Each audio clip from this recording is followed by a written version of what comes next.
확진자가 또 생기고 격리를 해야 되는 이런 일도 생기고 그랬는데 우리 성도님들 가정에서도 여기저기서 그런 일들이 생기는 것 같습니다. 또 우리 뉴스를 들어보면 이제 얼마 남지 않은 것 같은 그런 생각도 들기도 합니다. 저는 올해로 59번째 봄을 맞이하고 있습니다. 꽤 많은 봄을 만났었습니다. 매해 봄이 비슷했지만 조금씩 다른 봄이었죠. 그런가 하면 우리들 가운데 아기들이 계속 출생해서 어떤 아기들은 이제 인생에서 첫 번째 봄을 맞이하는 그런 사람들도 있을 것입니다. 또 반대로 어떤 분의 경우는 이제 마지막 봄을 보내시는 이런 분도 계실 것 같습니다. 앞으로 몇 달을 더 사시게 될지 알 수 없는 정말 인생의 호흡이 막바지를 향해 가시는 이런 분도 있을 수가 있죠. 정말 마지막 봄을 보내시는 그런 분이 계실지도 모르겠습니다. 혹은 우리 전체가 마지막 봄을 맞이하고 있는지도 모르겠습니다. 내년에 봄이 다시 올까? 내년 봄을 우리가 다시 맞을 수 있을까? 이런 생각도 해보죠. 왜냐하면 주님의 시간이 아주 임박해 있다고 하는 사실을 우리가 느끼고 있기 때문입니다. 요즘 성도님들과 함께 창세기 말씀을 읽고 묵상하고 있습니다. 누군가 하나님의 말씀은 하나의 광맥과 같다고 이야기한 것처럼 창세기 말씀 거기 그 내용, 거기 그 사람, 그런 일들이 거기 있었지 하고 그냥 익숙하게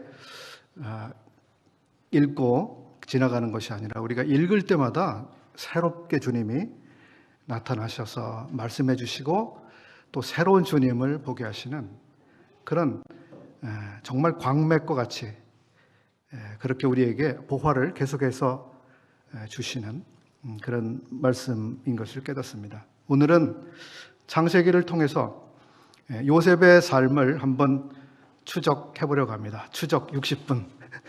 60분 동안 한번 생각을 해보려고 하는데 60분은 안 될 것 같습니다. 그는 147년을 살았다고 창세기가 기록해주고 있습니다. 147년이라고 하는 한 사람의 생애를 조명한다고 하면 우리는 여러 각도에서 그 사람의 삶을 들여다볼 수 있을 텐데요. 오늘은 147년을 살다간 그의 생애를 그의 예배와 관련해서 좀 주목해 보려고 합니다. 야곱의 인생에서 눈에 띄는 중요한 요소 가운데는 예배가 그의 인생을 따라서 변해가고 있다고 하는 점입니다. 야곱의 예배를 그의 생애와 관련지어 생각해 보면 대략 세 시기로 생각을 해볼 수 있을 것 같습니다. 첫 번째, 그의 생애에서 하나님께 예배했던 첫 번째는 바로 베델에서 하나님을 만났던 그때를 중심으로 한 시기였습니다. 하나님은 리브가의 태중에 두 아기가 싸우고 있으며 장차 큰 자가 어린 자를 섬기게 되리라고 말씀해 주셨습니다. 동생 야곱의 나라는 형 에서의 나라보다 강하고 지배적인 위치에 있게 될 것이라고 말씀하셨습니다. 이 말은 하나님께서 리브가에게 해주신 말씀이었습니다. 그래서 그 말씀을 들은 리브가가 남편 이삭이나 또 그 후에 아들들에게 이야기를 해 주었는지는 정확히 기록되고 있지는 않습니다. 다만 그 이야기를 직접 들은 사람은 그 태중에 임신하고 있던 리브가였습니다. 두 아들이 태어났고 이제 그 아들들이 나이 40이 됐습니다. 성경은 이때를 그들이 장성하매라고 말씀하고 있습니다. 여러분 40의 나이면 어느 정도의 지각과 이성, 합리적 판단, 종합적인 선택 뭐 이런 걸 할 만한 나이가 되었다고 보시죠. 이 사람들이 나이 40이 되고 장성했을 때 큰아들은 사냥꾼이 되었고 작은아들은 그냥 장막에서 조용히 지내는 사람이 되었다고 기록하고 있습니다. 그 야곱의 직업은 특별히 언급이 되고 있지 않는 상황이죠. 사냥꾼 아들은 너무 활동적이었고 그것의 재미에 빠져서 자기 인생에서 무엇이 더 결정적으로 중요한 것인지를 깊이 생각해 보지 못한 것 같습니다. 사냥이 너무 재미있었거든요. 생각할 시간이 그 사람에겐 없었던 것 같습니다. 반면에 어찌됐든 야곱이 형 에서보다 강하게 될 것이라고 하는 이러한 그 예언적인 이야기에 대해서 야곱이 알고 있었는지 그렇지 않았든지 간에 야곱은 장자가 되는 그 우선권을 손에 넣기를 원했습니다. 그들에게 있어서 장자가 된다고 하는 것, 장자권이라고 하는 것은 다른 형제들에 비해서 재산의 상속의 2배, 더블, 2배의 권리를 갖는 것을 의미했습니다. 어떤 분은 그렇게 얘기했습니다. 오늘날 어떤 사람이 한 달을 일해서 100억을 벌었다고 이렇게 그 하나의 그 예를 생각을 했을 때 이 2배의 상속권을 가지고 있는 사람은 그냥 보름만 일해도 똑같이 100억을 손에 넣을 수 있는 이러한 그 소득을 하나님으로부터 얻게 되는 권리 이런 걸 갖는다는 것을 설명을 했습니다. 다른 사람의 절반의 수고를 해도 다른 사람의 소득만큼의 이익을 얻게 될 것이다. 좋지 않습니까? 야곱은 그 장자권을 손에 넣기를 원했습니다. 창세기 25장 27절부터 34절까지는 팥죽과 장자권의 거래에 대해서 기록하고 있습니다. 야곱은 장자권을 손에 넣을 기회를 노리고 있었습니다. 우연한 범죄가 아니었죠. 의도적이고 치밀한 것이었죠. 기회를 노리고 있다가 에서의 약점을 포착해서 즉시 거래를 제안했습니다. 에서는 당장의 배고픔을 해결하기 위해서 그 거래에 응했죠. 나이 40이나 된 사람이었는데도 배고파 죽겠는데 장자권이 더 무슨 소용이야. 이런 단순한 생각을 그가 가졌습니다. 그러면서 장자의 명분을 동생 애곱에게 넘겨줬습니다. 신약의 표현대로 이 에서는 지극한 근시의 시력을 가지고 있는 사람이었습니다. 멀리 내다보지 못하는 사람, 먼 장래.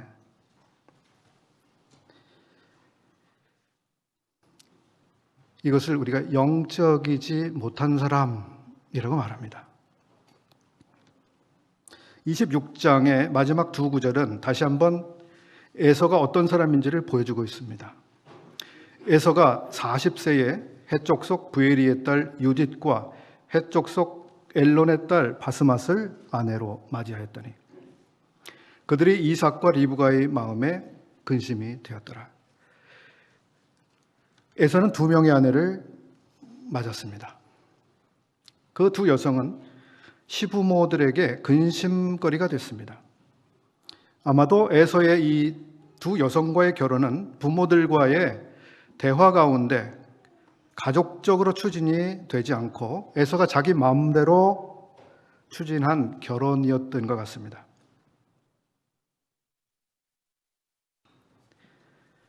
에서는 자기가 좋아하는 대로, 원하는 대로 그렇게 결혼을 했습니다. 결과적으로 부모들에게 근심이 되고 말았습니다. 어찌되었든 우리는 에서가 무겁게 생각하고 살아갈 것들을 아주 경솔하게 다루는 삶을 살아가는 또 한 단면을 우리가 볼 수 있습니다. 이러한 일들을 지켜본 아버지 이삭은 이제 노년에 이르게 되었고요. 눈이 어두워졌습니다. 27장 1절에 이삭이 나이가 많아 눈이 어두워 잘 보지 못하더니 이삭의 육체는 이제 어두워져 있을 뿐 아니라 영적으로도 시력이 어두워져 있습니다. 아버지 이삭에게는 에서의 마음속에, 에서는 그 마음에 하나님 두기를 싫어하는 종류의 사람이었습니다. 하나님 없이 살아가는 방식의 삶을 추구하면서 이렇게 사는 사람이었습니다. 그런데 이러한 경건한 것과는 너무 거리가 먼 것을 추구하는 이 아들을 이 아버지는 축복하려고 했습니다. 하나님이 원하시는 방향이 아니었죠. 그러니까 이 아버지는 눈이 어두워 있는 거예요. 이렇게 되자 어머니 리브가가 야곱에게 이야기를 해주죠. 그리고 야곱은 리브가의 지원을 받고 변장을 하고 축복을 가로채죠. 다들 아시는 내용이실 텐데요. 근데 이 축복의 내용이 얼마나 중대한 것이었는지 한번 생각해 보겠습니다. 27장 28, 29절을 한번 눈으로 봐주십시오. 이것은 장자의 명분과는 또 다른 축복이었습니다. 2배의 권리뿐만 아니라 구체적으로 그게 받게 되는 복이 무엇인지,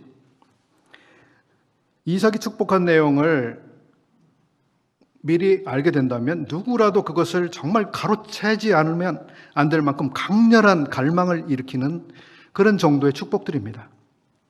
28절 하나님은 하늘의 이슬과 땅의 기름짐이며 풍성한 곡식과 포도주를 내게 주시기를 원하노라.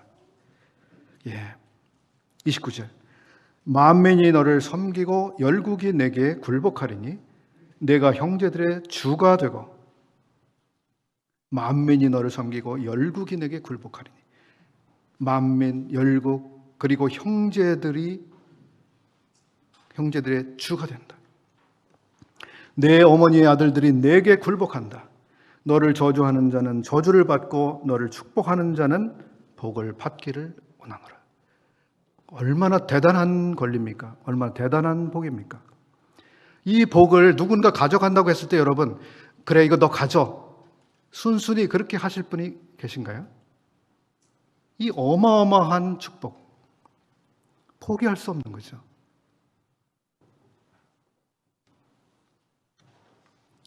그런데 중요한 것은 이 복을 야곱이 소유하게 되는 과정이 전혀 고상하지 않았던 것이죠.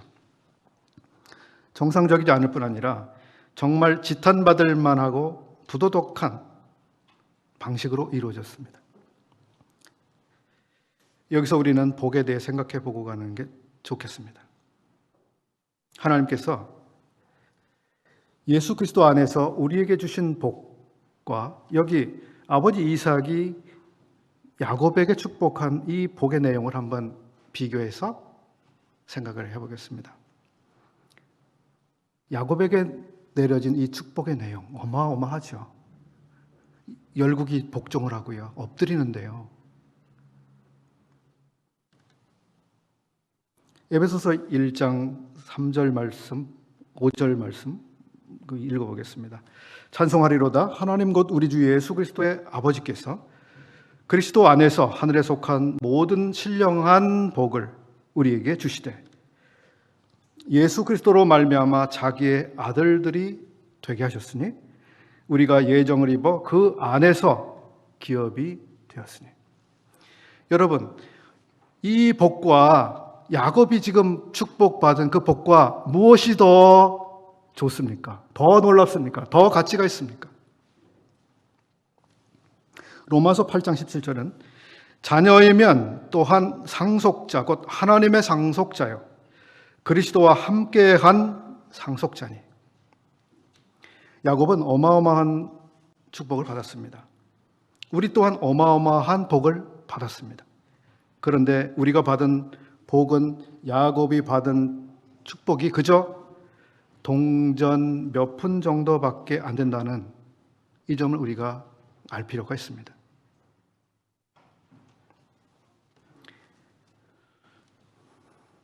만민이 야곱을 섬기고 열국이 복종하고 땅의 모든 풍요 작은 게 아니죠. 작지 않습니다. 그러나 예수 그리스도와 함께 성도들에게 주신 이 기업의 복은 바로 예수 그리스도가 소유한 그 전부, 예수 그리스도의 그 전부를 함께 받는 복입니다. 예수 그리스도의 소유가 얼마나 어마어마한지, 야곱의 소유의 몇백 배, 몇천 배는 됩니다. 하늘과 하늘들, 그 하늘들을 소유하신 어마어마한 그분의 모든 소유가 우리의 상속 지분이 되는 거죠. 우리의 상속이 되는 거죠. 그런데 우리가 그 기업을 어떻게 상속받게 됐습니까? 우리는 야곱이 에서보다 더 훌륭한 사람이 아니라는 것을 알고 있습니다. 그죠? 그는 더 착하지도 않아요. 더 고상하지도 않습니다. 더 선하지도 않습니다. 근데 야곱이 복을 받았습니다. 왜요? 뭐 때문에 그렇게 복을 받는 거예요? 하나님이 야곱에게 복을 주시길 원한 거예요. 내가 에서보다 야곱을 더 사랑하기로 내가 그렇게 마음에 결정을 했어. 여기 대해서 누가 반문하겠습니까? 하나님 마음대로 하실 수 있는 하나님의 권리거든요. 둘 다 악해요. 에서나 야곱이나. 두 악자 중에 어떤 사람에게 더 선을 베푼다고 그게 비난받을 일이 될까요?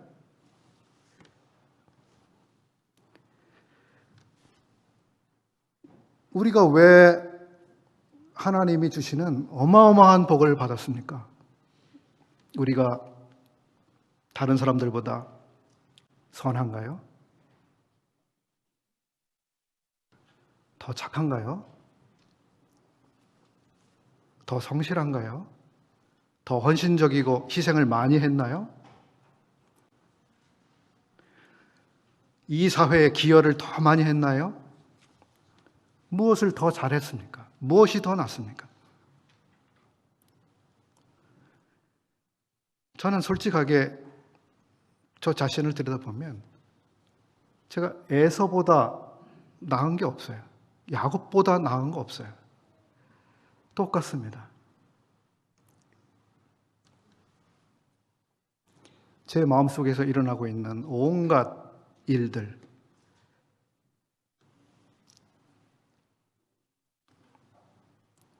우리가 이 사회에서 아주 도덕적이고 건전하고 그리고 많은 사람들을 위해서 자기를 헌신적으로 하면서 살아가는 아주 칭찬받을 만한 사람들이 이 사회에는 많이 있습니다.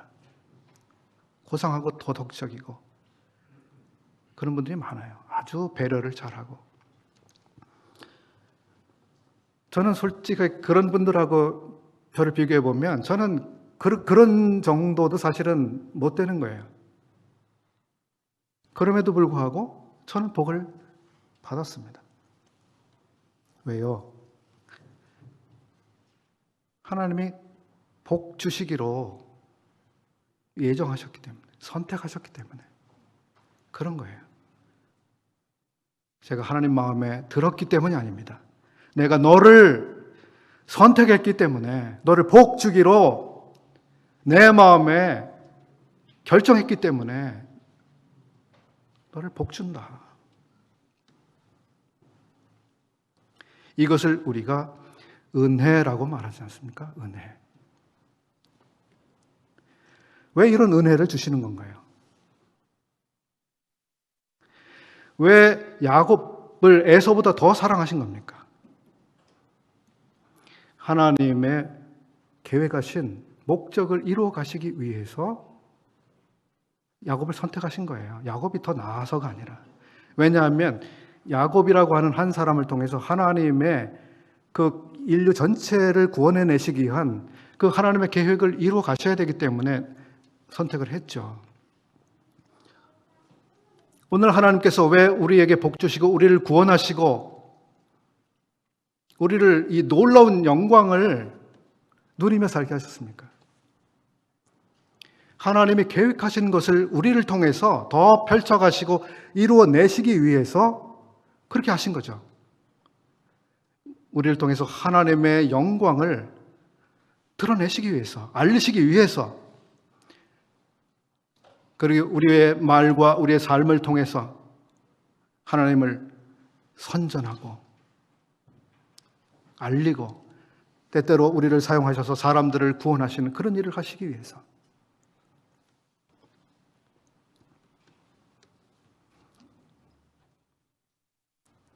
하나님께서 야곱을 사랑하셨습니다. 하나님의 목적 가운데서 그렇게 하셨죠. 그 가운데 하나는 개인적으로는 야곱으로부터 경배를 받기 위한 그런 생각도 가지고 계셨습니다. 나는 야곱에게서 경배를 받기를 원한다.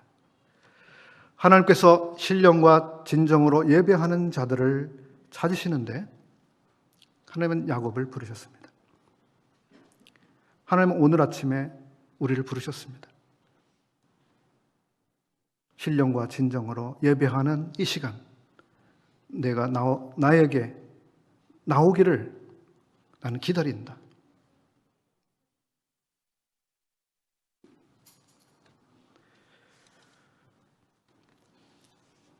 하나님의 은혜의 영광을 찬미하도록 하기 위해서 우리를 부르셨습니다. 우리가 못나면 못날수록, 약하면 약할수록, 우리가 자격이 없으면 없을수록 하나님의 영광이 더욱 빛나시죠.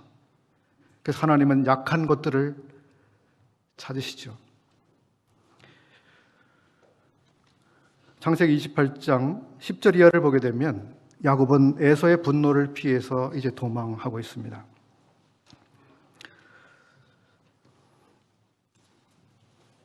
야곱은 어떤 경건한 이유 때문에 고난을 받는 것이 아니라 자기가 자초한 고난을 지금 받고 있는 모습으로 나옵니다. 그런데 우리가 창세기 28장에서 보는 것은 하나님의 무한하신 자비입니다. 야곱이 두렵고 무섭고 외롭고 춥고 불안한 이 여행길에 있습니다. 그리고 잠을 청할 수밖에 없죠. 노숙을 하죠. 돌을 베개로 삼았습니다. 잠이 왔을까요? 잠이 오지 않는 그 밤, 하나님이 그에게 보이셨습니다.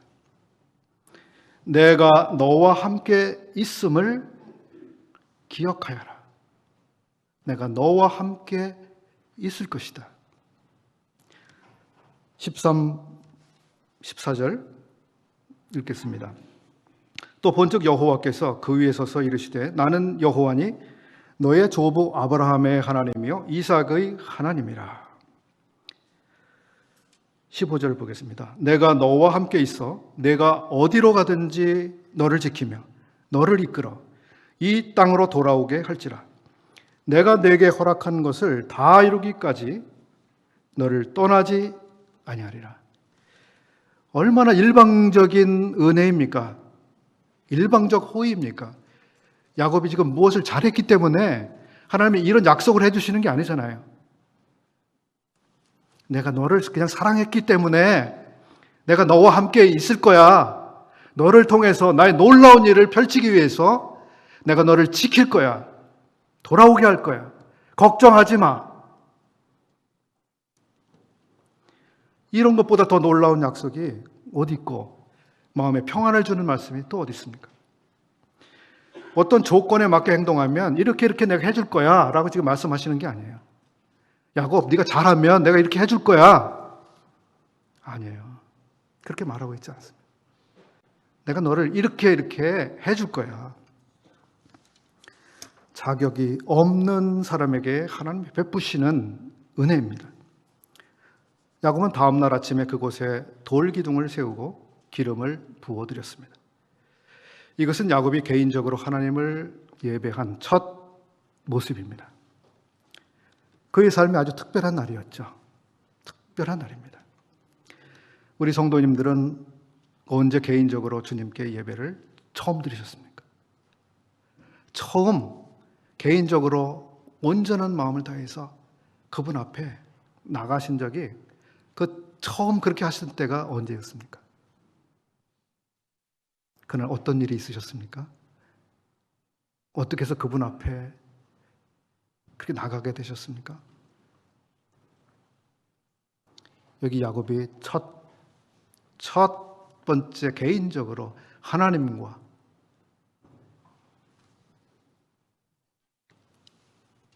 그렇게 그분의 말씀을 듣고 그분을 마음으로부터 만나고 마음을 그분께 드리는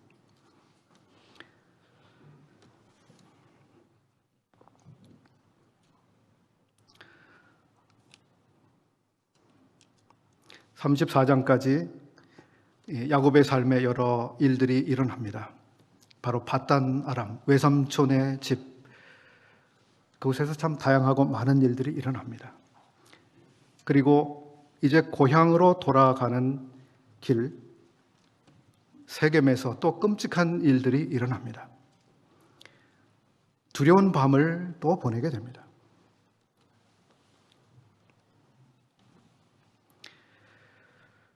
야곱은 두려움을 느낄 상황이 되었는데 35장을 보면 이때 하나님께서 다시 야곱에게 나타나십니다. 그리고 말씀하십니다. 하나님이 야곱에게 이르시되 일어나 베델로 올라가서 거기 거주하며 내가 내 형 에서의 낯을 피하여 도망하던 때에 내게 나타났던 하나님께 거기서 제단을 쌓으라 하신지라. 우리가 일어나 베델로 올라가자. 내 환난 날에 내게 응답하시며 내가 가는 길에서 나와 함께 하신 하나님께 내가 거기서 제단을 쌓으려 하노라. 우리는 삶의 위기와 두려움의 시기에 하나님을 처음으로 알았던 바로 그 첫사랑의 장소, 거기로 가끔 하나님께서 우리를 부르시는 경험을 하곤 합니다. 처음 하나님을 만났던 그날, 하나님을 처음 만났던 그 상황, 처음 하나님 예배했던 바로 그 순간, 거기로 하나님이 때때로 우리를 이끌어 올리십니다. 일어나 베델로 올라가라. 야곱의 생애에서 첫 예배를 드렸던 그때 베델로 다시 돌아가게 하심으로써 야곱의 예배를 다시 새롭게 해주시는 이것을 우리가 보게 됩니다.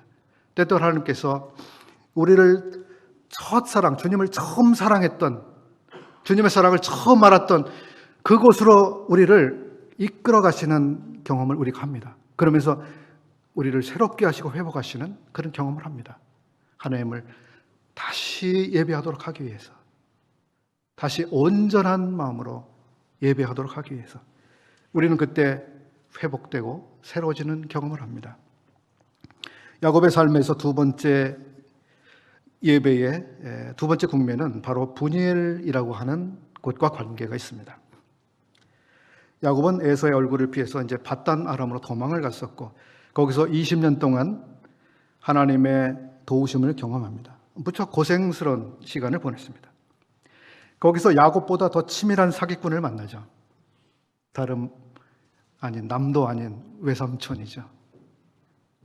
더 사기꾼. 사기 결혼을 당하고 번번이 품삯을 갈취당합니다. 10번이라고 했죠. 결국 그는 밧단 아람을 떠나게 됩니다. 그것을 떠나야 하는 것은 상황적으로 이제 외삼촌의 일가와 분쟁을 피하기 어려운 정도로 그 야곱이 번성했기 때문이죠. 상황적으로 그렇습니다.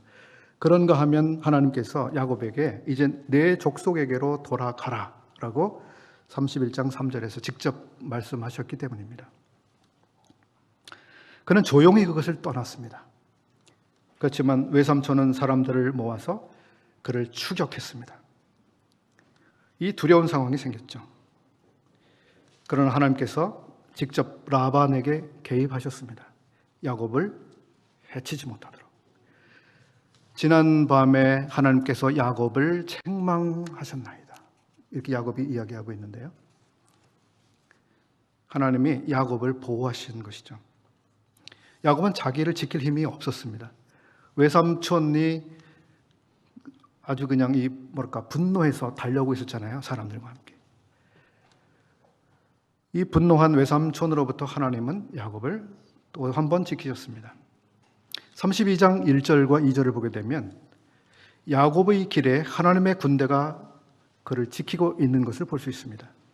보디가드처럼 함께하고 계시죠. 마하나임, 하나님의 군대. 야곱아, 걱정하지 마. 내가 너와 함께 있어. 아무도 너를 해치지 못해. 내가 너를 지키고 있어. 하나님이 그렇게 말씀하시는 장면이죠. 마하나임. 하나님이 두려워하는 야곱을 이렇게 격려해주고 계신 거죠. 그런데 32장의 다음 이야기를 보면 야곱이 얼마나 에서를 두려워하고 있는지 보입니다.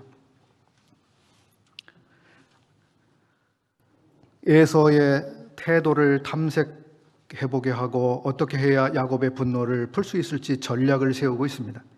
많은 짐승들을 사과의 선물로 보냅니다. 그런데 어떻게 보면 이것은 선물이 아니라 뇌물에 가깝다는 것을 우리가 알 수 있습니다.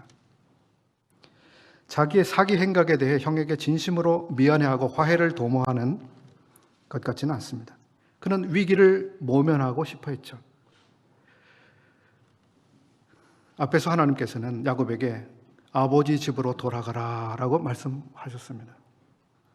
이 말씀은 이제 너는 밧단 아람에 더 있을 필요가 없다.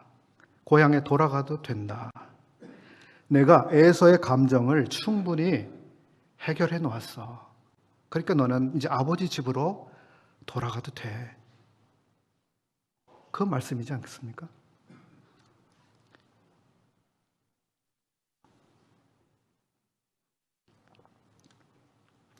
에서가 마음속에 아직도 이 살기가 등등한데도 불구하고 하나님께서 야곱에게 고향으로 돌아가 이렇게 말씀하셨겠습니까? 아니죠. 에서의 마음은 이제 어느 정도 차분해진 상태죠. 하나님께서 마하나임에서 야곱을 지키신 하나님의 경호부대를 직접 보여주셨습니다. 그런데 야곱은 하나님을 이렇게 신뢰하는 대신 스스로 화해 전략을 수립하죠. 충분히 위안이 되지 않으니까 모든 짐승들, 일꾼들, 가족들을 야복강을 다 순차적으로 건네놉니다. 그리고요, 어떻게 합니까? 혼자 남습니다. 그 밤에 야곱은 홀로 남았더니 다 분노한 에서에게 짓밟혀도 좋은데 난 살아날 거야. 난 죽을 수 없어. 얼마나 극단적인 이기심입니까? 그리고 잘 아시는 대로 하나님의 사자와 야곱이 씨름하는 장면이 이어집니다. 하나님은 혼자 살겠다고 남아있는 야곱과 싸우기 위해서 가셨습니다. 야곱, 내가 너와 한판 붙을 거야.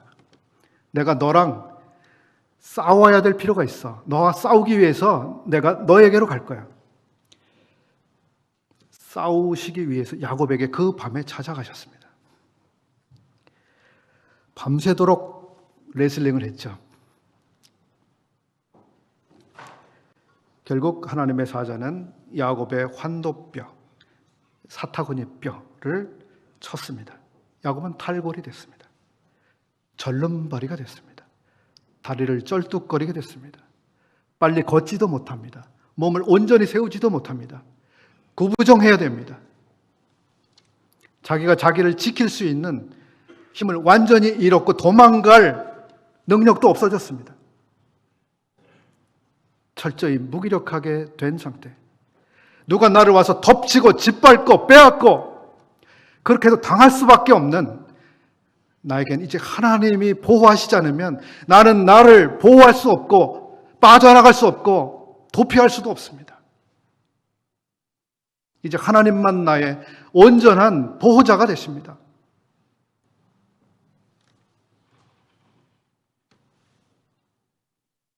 야곱은 다리를 쩔뚝거리면서 에서를 만났을 것입니다. 완전히 자기 스스로 무기력한 상태, 그리고 하나님의 신실하심에 자기 보호를 맡길 수밖에 없는 가운데 에서를 만납니다.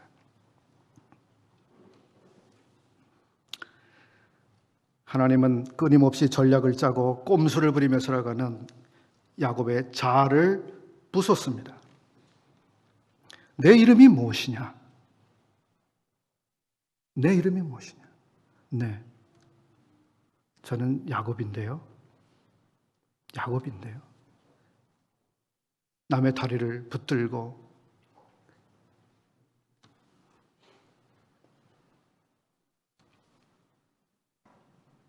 비열한 방식으로 남과 경쟁해서 이기려고 하는 그런 사람인데요. 저는 야곱입니다. 야곱이 하나님 앞에서 저는 야곱입니다 라고 했을 때 그 자기의 약점, 부끄러움,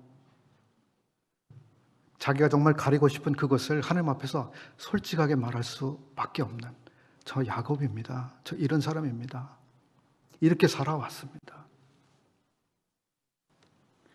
하나님은 때때로 우리 자신을 있는 그대로 대면해서 만나기를 원하십니다.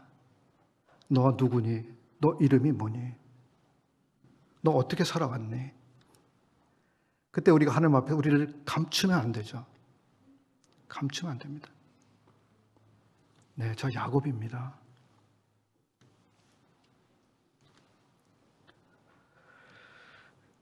(34장은) 이제 이 사건 이후죠. 야곱의 딸 디나가 세겜에 의해서 강간을 당합니다. 야곱은 이런 부끄럽고 또 슬프고 고통스러운 이런 상황 속에서 무엇을 할 생각을 하지 않습니다. 그저 그냥 당한 상태로 그냥 있어요. 나는 싸울 수 없습니다. 싸울 힘이 없습니다. 심지어는 자기의 아들들이 세겜 사람들을 속이고 집단을 살해하는 사건이 벌어지죠. 이 엄청난 일들이 자기 눈앞에서 막 벌어지고 있는데 아버지 야곱은요, 아무것도 못해요. 그냥 방관할 뿐이에요. 아들들이 그렇게 그냥 피바람을 일으키는데요, 제지하지 못합니다. 뭐라고 하지를 못해요. 그냥 지켜보고 있습니다.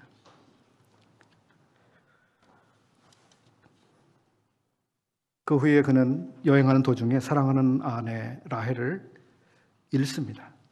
노중의 장사를 지내죠.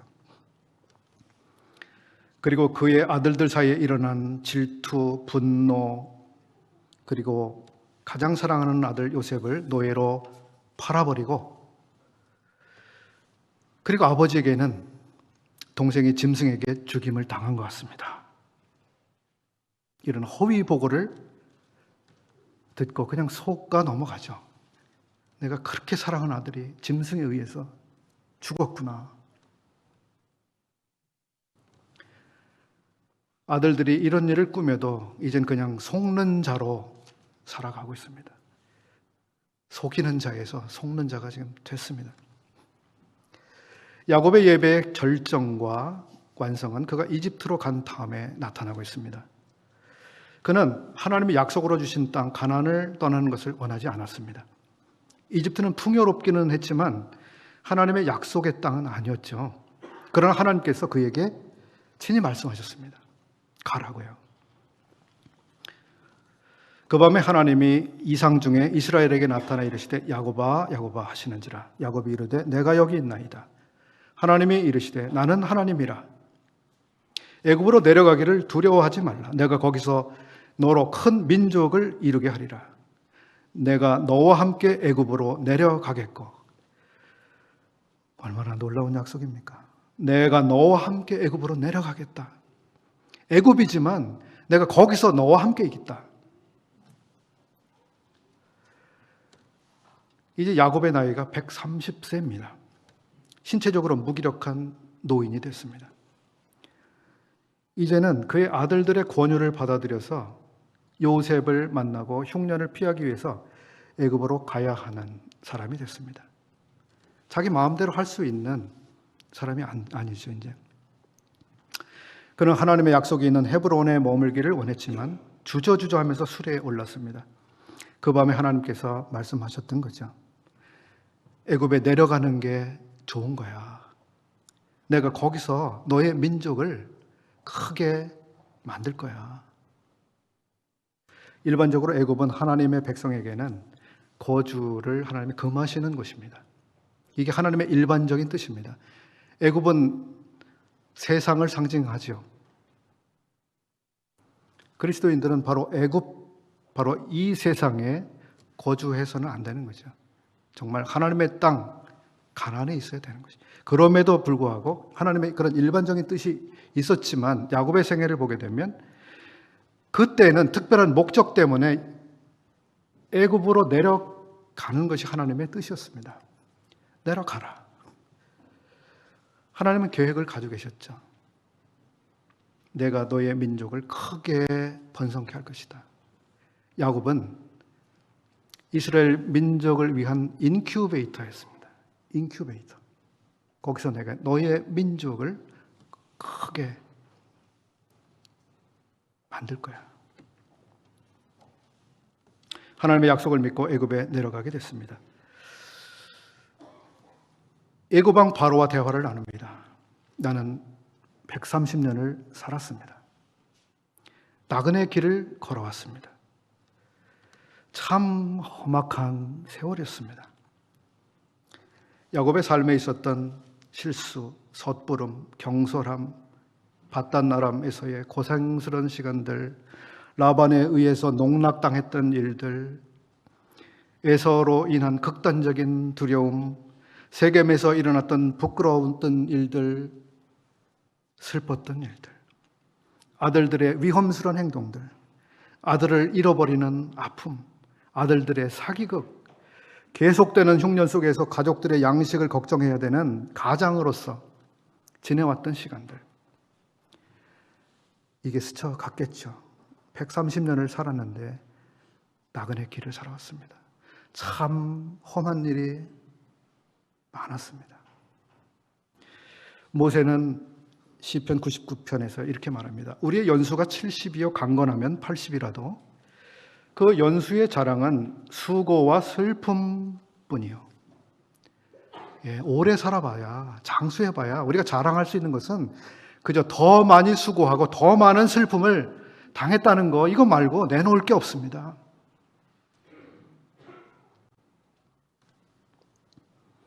오래 사는 게 그저 이런 것들만 계속 누적되는 거죠. 모세가 그렇게 말씀했는데요. 야곱의 삶과 예배를 생각해 보면 130년의 시간을 살아왔는데요. 그 수고와 슬픔이 완전히 무익한 것은 아닌 것 같습니다. 그는 나이를 헛먹지 않았습니다. 야곱은 애굽에서 17년을 더 살아가요. 17년간 무엇을 했을까요? 어떻게 살았을까요? 그 점을 구체적으로 성경은 기록하고 있지 않습니다. 꽤 많은 시간을 보냈습니다. 창세기에서 아들들을 축복한 것, 그리고 그가 했던 중요한 한 가지가 있습니다. 28절을 보겠습니다. 47장 28절. 야곱이 애굽 땅에 17년을 거주하였으니 그의 나이가 147세라. 이스라엘이 죽을 날이 가까움에 그 아들 요셉을 불러 그에게 이르되, 쭉 이렇게 넘어가서요. 31절. 야곱이 또 이르되 내게 맹세하라 하매 그가 맹세하니 이스라엘이 침상머리에서 하나님께 경배하니라. 야곱은 애굽에서 하나님께 경배를 올립니다. 이제 생애의 마지막, 호흡이 거의 맞춰지는 그러한 건강 상태, 곧 죽음을 맞을 것입니다. 그가 죽음 앞에서 한 기억될 만한 행동은 경배였습니다. 히브리서 11장에서 요셉의 삶과 믿음에 대한 기록은 딱 한 줄입니다. 히브리서 11장 21절, 믿음으로 야곱은 죽을 때에 요셉의 각 아들에게 축복하고 그 지팡이 머리에 의지하여 경배하였으며, 이게 요셉의 삶의 마지막 장면, 가장 기억될 만한 장면이죠. 그 지팡이 머리에 의지하여 경배하였으며, 죽음을 앞에 둔 노인의 경배, 그는 자기의 지나온 세월이 참 험악했다고 말한 바가 있습니다. 그러나 그 험악한 세월 속에서 그는 하나님께서 어떤 분이신지를 계속 알아왔습니다. 배워왔습니다. 하나님에 대해 더 많이 알게 됐습니다. 특별히 그는 하나님께서 험악한 나그네 길에서 자기와 함께 해주셨다고 말하고 있습니다. 이제 너무 늙었기 때문에 지팡이를 의지하지 않으면 서 있을 힘이 없는 노인이 됐습니다. 그 상태에서 그가 한 가장 가치 있는 행동, 경배하는 것이었습니다.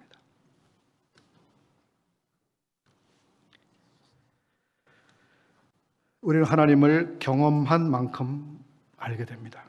하나님을 경험한다는 말은 하나님의 손길이 지금 내 삶에서 무엇을 하고 계시는지 우리가 주목하고 생각하지 않으면 알 수 없습니다. 내 삶에서 어떤 중요한 일이 하나님으로 말미암아 일어났는데도 우리가 그거에 대해 생각하지 않으면 우리가 배우는 게 없어요. 하나님을 알아가지 못합니다.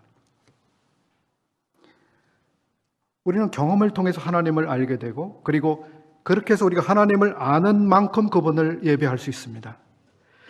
우리가 모르는 하나님을 예배할 수가 없어요. 주님께서는 사마리아 여자에게 이렇게 말씀하셨습니다. 너희는 알지 못하는 것을 예배하고 우리는 아는 것을 예배하노니. 아는 것을 예배하노니.